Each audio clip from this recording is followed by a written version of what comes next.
Olá! Dando continuidade à nossa série de pequenas mensagens sobre cura interior, hoje vamos falar sobre a alma. Mas antes, vamos orar.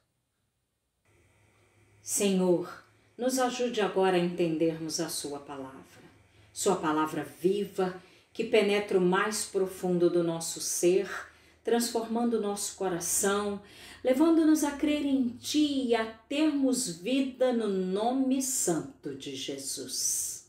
Amém. A ciência tem tentado desvendar o mistério da alma. O filósofo Leibniz, contemporâneo de Isaac Newton, provou a existência da alma. Lógico que não foi segundo a forma como alguns enxergam a prova científica. Contudo, a ciência não tem somente um viés do material. Um exemplo é a física quântica, que trabalha com o invisível a olhos nus. O francês Jacques Maritain foi outro filósofo, pedagogo e escritor que se dedicou ao estudo da alma.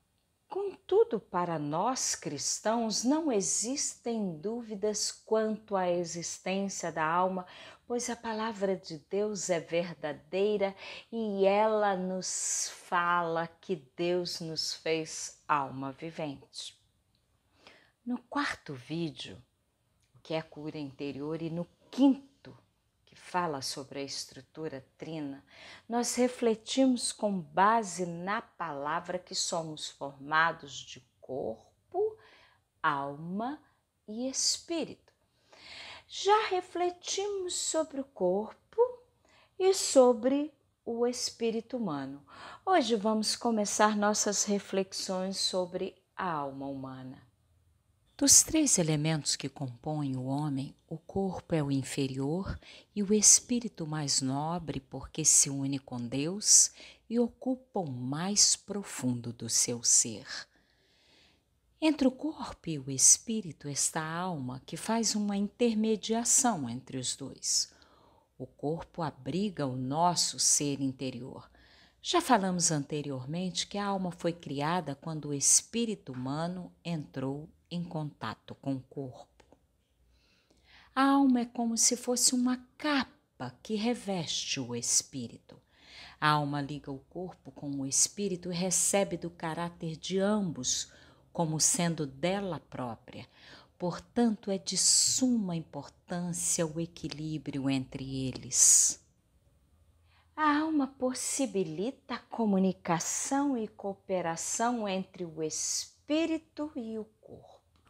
O espírito transmite seu pensamento à alma e esta capacita o corpo a obedecer ao comando do espírito. Só a alma pode buscar no espírito humano aquilo que ele recebeu do Espírito Santo. Só a alma tem acesso ao mundo espiritual e o nosso corpo não tem. De igual modo, o corpo pode dominar a nossa alma, transmitindo mensagens do mundo exterior e assim a alma optar por obedecê-lo, independentemente que seja para o nosso bem ou não. O poder da alma é muito grande. Como o espírito e o corpo se acham unidos nela, ela se torna o centro da personalidade e da influência do homem. Antes do pecado, esse poder se concentrava completamente no espírito. A força dela, portanto, vinha do espírito. Ela está ligada aos dois mundos. O espírito não pode atuar diretamente sobre o corpo e nem o corpo no espírito. Por intermédio da alma, o espírito pode subjugar o corpo para que obedeça a Deus. Da mesma forma, o corpo, através da alma, pode levar o espírito a ter amor pelo mundo.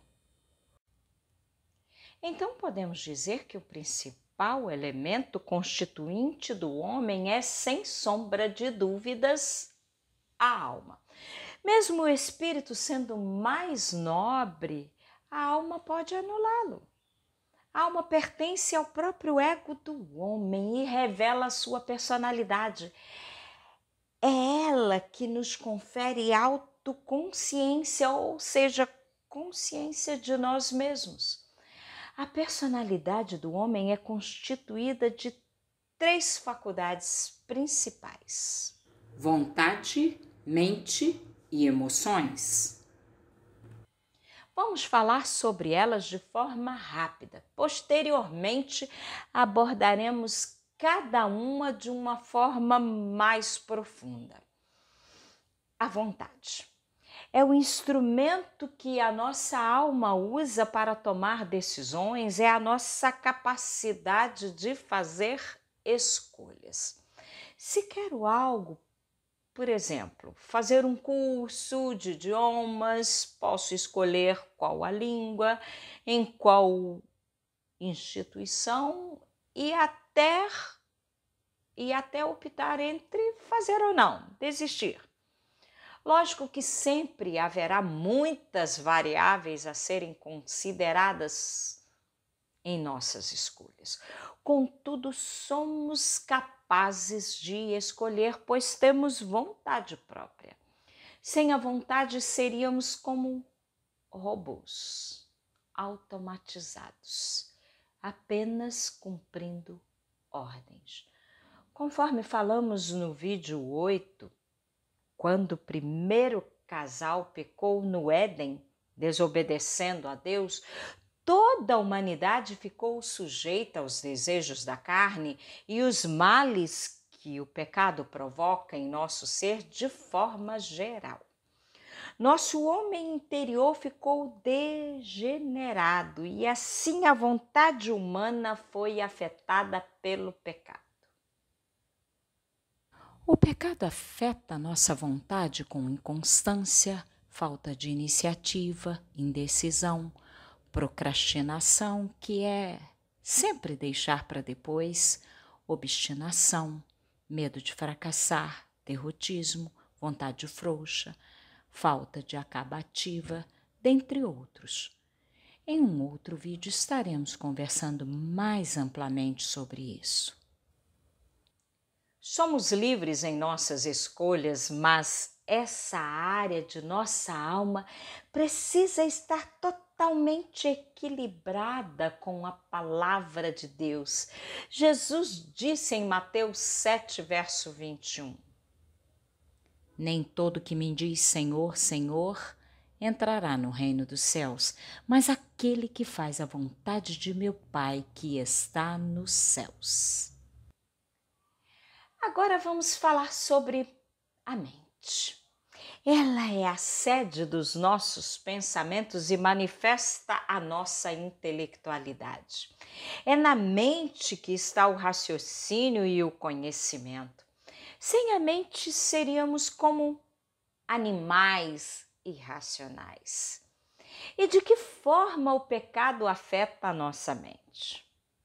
O pecado afeta a nossa mente com lembranças desagradáveis, complexos, traumas, senso de inaptidão, insegurança, medo, sentimento de culpa, obstinação, fantasias e vários outros.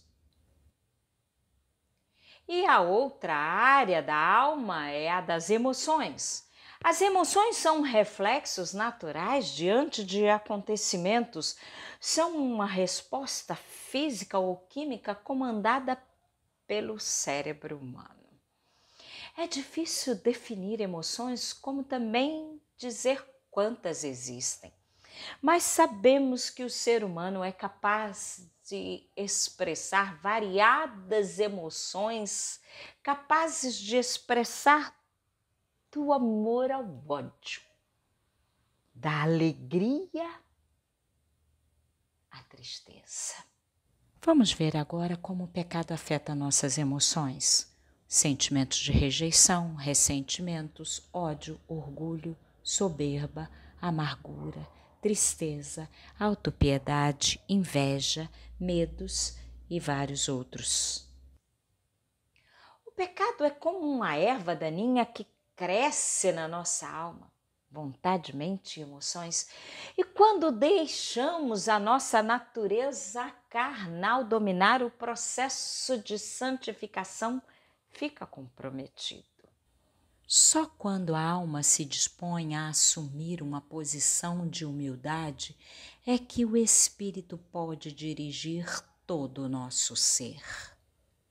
Em Cristo, a vitória sobre o pecado está finalmente garantida. Todos os regenerados haverão de participar da santidade de Deus neles implantada pelo Espírito Santo. Mateus 5, verso 48. Sede vós, pois, perfeitos, como é perfeito o vosso Pai que está nos céus. Sendo isso uma verdade, existe uma vereda que nos levará ao alvo. Em outros vídeos abordaremos vontade, mente, emoções e com certeza falaremos muito das emoções e da cura que o Espírito de Deus faz no nosso interior através da santificação.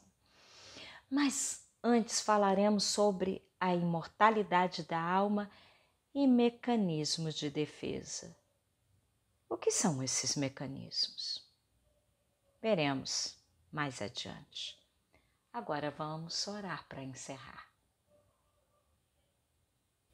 Pai nosso, te agradecemos por tua graça que nos alcançou através do sacrifício de seu Filho Jesus, que nos libertou da condenação eterna. Ajude-nos a viver em santidade. Santifica a nossa alma. Santifica-nos, Senhor.